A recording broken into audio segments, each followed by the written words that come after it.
Raygun.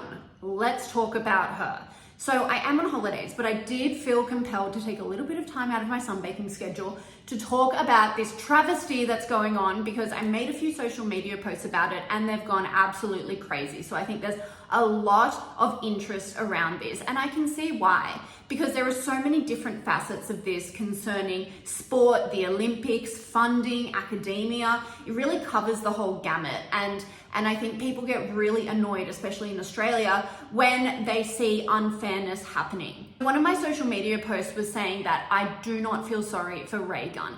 A lot of Raygun's posse, academics, people in the breakdancing community who she pretty much owns, have come out and defended her. They're saying that it's really unfair that people are trolling her, that people aren't supporting her and getting behind her effort.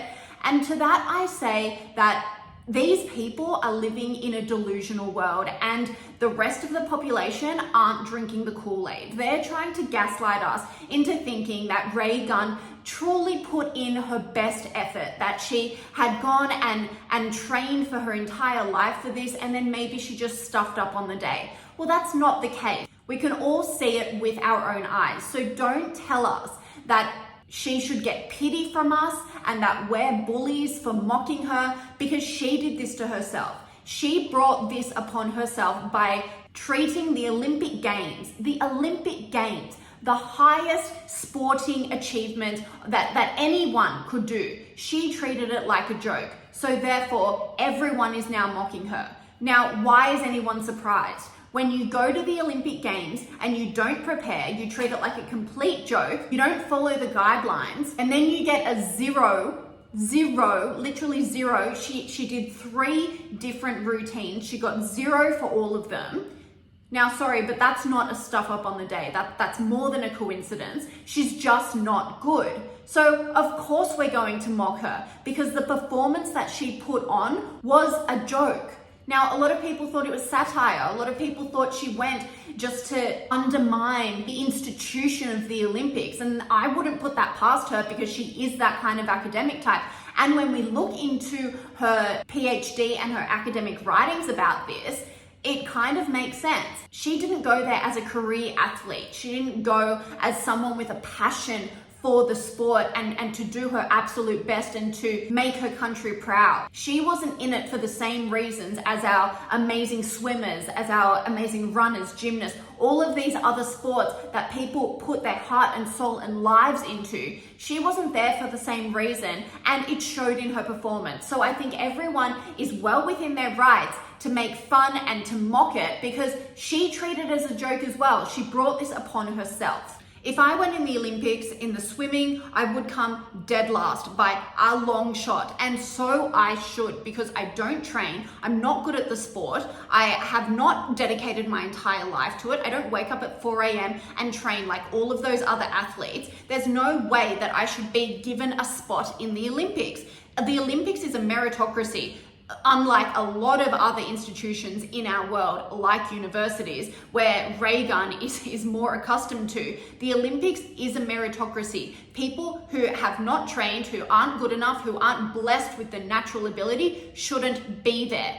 And if they somehow are able to get through and they fail and they make a mockery of the entire institution and everyone who has dedicated their lives to being there, then yeah, they should be made fun of. And I don't feel an ounce of remorse for doing that. She knew what she was getting herself into. She made a mockery of the Olympics, of the sport. The sport is now not going to be in the Los Angeles Olympics, the next one. Because of her, I don't know, maybe not. But she has brought breakdancing into disrepute. If you want it to remain this creative alternative sport, then don't push for it to be in the Olympics. You need to decide. Now, she's come out in the last couple of days and she has pretty much said that she knew that she wasn't going to beat those other girls. She's obviously a lot older than them. She doesn't do this for a living. She's a university academic for a living. She does this as a kind of a hobby. So she knew that she wasn't going to beat them. She said it herself, yet she still put herself up for the Olympics, weaved her way into the admin side of things, which some people say got her there. And she took away a spot from a well-deserving person who is much better at the sport, who should have gone and who would have represented Australia so much better. And we all would have been proud and this whole thing wouldn't have happened.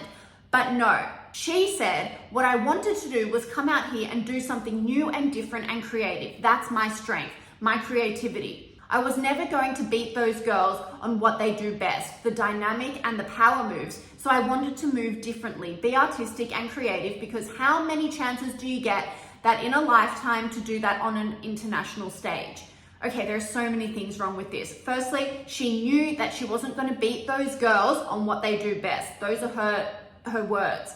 So she was hoping that her creativity would get her there. Now, her being a champion of the sport would know that there are strict criteria that these athletes are judged upon.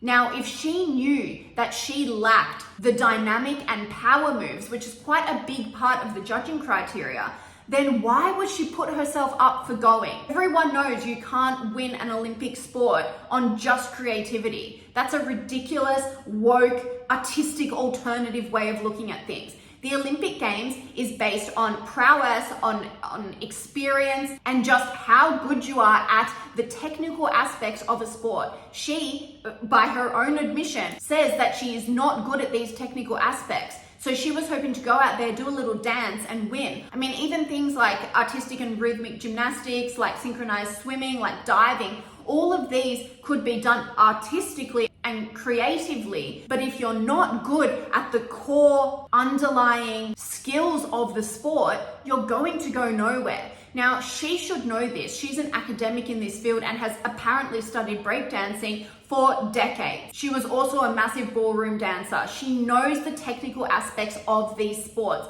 Now, she knew that she wasn't going to get there, yet she put herself up anyway. Now, that really bothers me because she has now taken a crucial spot away from a young kid who is actually amazing at the sport and has instead put herself up for it just because, as she says, how many chances do you get to do that on an international stage? So she is literally going for herself. The absolute narcissism of this. And I can't say I'm surprised because this is what these academic types always do. It is sprinkled throughout their entire lives. I mean, people who do PhDs in ridiculous basket weaving courses are doing it for no one but themselves. They get paid by the university and therefore the taxpayers to do this ridiculous PhD in a subject that will have no bearing and no benefit on anyone else in the country other than a tiny niche group of people and themselves,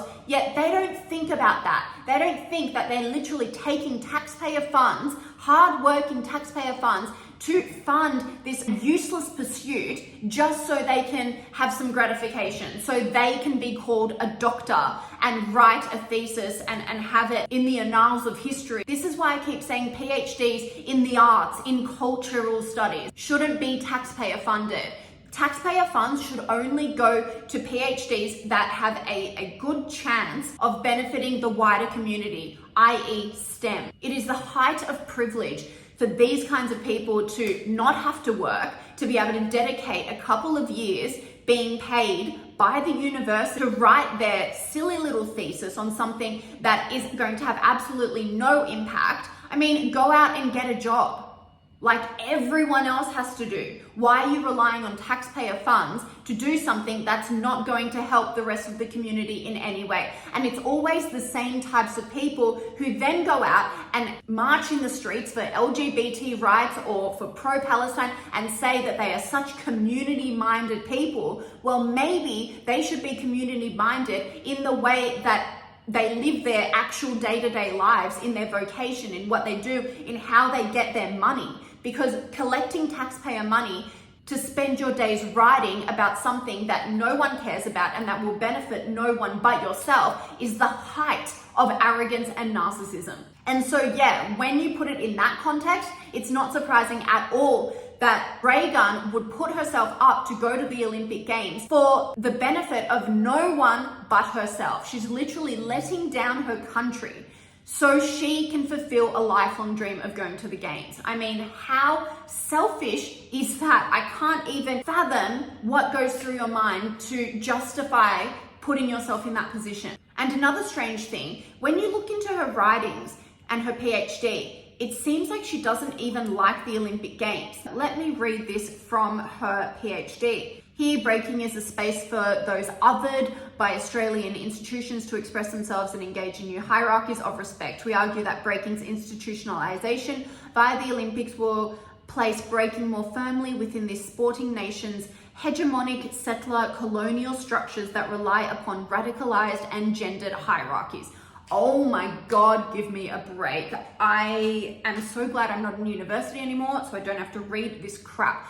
Okay, so if you can read through all of that mumbo jumbo, she's basically saying a lot of Australian breakdancers are concerned that if breakdancing was to go to the Olympics, that it would change it from being this like alternative sport where people who are othered can feel like it's a safe space for them to go to, and it would just become like another really overgoverned sport. I don't know why she had to talk about hegemonic settler colonial structures that rely upon radicalized and gender hierarchies. Basically, what that means is that we live in a post-colonial world that is governed by gender hierarchy, and that ruins everything. So we don't want breakdancing to become a victim of that. Give me a break. Eyeroll. Oh my God, my eyes are rolling so hard right now. So anyway, that suggests that she and others in the breakdancing community don't really want breakdancing to go to the Olympics. It suggests that they're scared that it will ruin the breakdancing as a sport. And okay, sure, have that opinion. But then why go to the Olympics? Why push so hard to get breakdancing as an Olympic sport and then go and represent your country at that Olympic Games? If just a few months before you had written that you're so concerned about the Olympic ruining the integrity of the sport. I just don't get it. It doesn't make sense. It also doesn't make sense because she pushed so hard for this. So let's get into these corruption claims.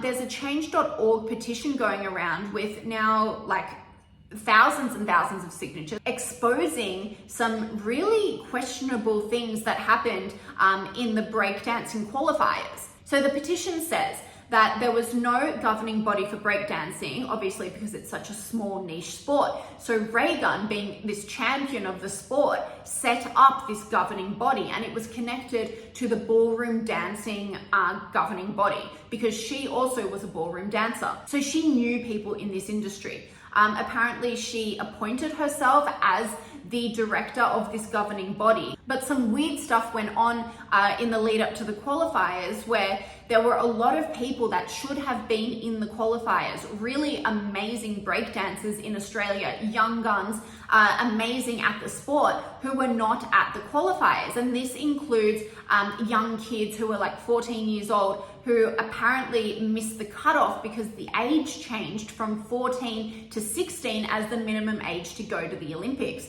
Now, the Olympics don't have a set cutoff age that athletes can compete at. We saw that amazing young Aussie skateboarder, she was like 12 years old. So Australia doesn't have a cutoff age, the Olympics don't have a cutoff age, but for some reason, this breakdancing governing body has this cutoff age of 16 years old. So a lot of these amazing competitors were cut off from the qualifying, which is absolutely terrible because they were actually so good. Now, another thing is that some more competitors couldn't attend the qualifiers because they simply didn't have the money to get there. There are these underprivileged kids in the Northern Territory who set up a breakdancing group in an effort to keep kids off the streets doing bad things. It was like a community initiative.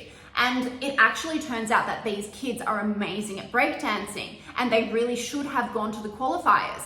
But they couldn't go because there was no funding for them to get there. Now, as a champion of the sport, wouldn't Raygun want these kids to have the opportunity to get to the qualifiers? Firstly, because they're underprivileged, and anyone, especially people in that academic space who purport to be, all for underprivileged people and giving chances, giving scholarships and things like that, wouldn't she push for them to get funding, do a fundraiser, ask governing bodies, politicians, anyone? There's a lot of sporting grants going around, and I don't think it would be too hard to get young kids from the Northern Territory who are underprivileged to qualifiers.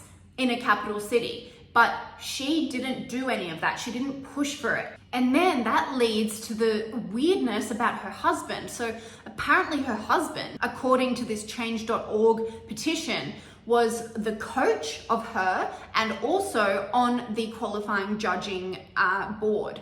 So if that's the case, that's a whole other issue. It's a massive corruption issue. Now, I've also heard he definitely wasn't a judge for the qualifiers. So I'm not sure what to believe. There are so many rumors hanging around, but what does seem very obvious is that Raygun, her husband, this entire board is all centered around her. Like Breakdancing Australia, every street leads to Raygun. So that in itself is a little bit sus. To have such a monopoly over something in a country and then to go and represent that country at the Olympics when you're not the best person to do so, it stinks.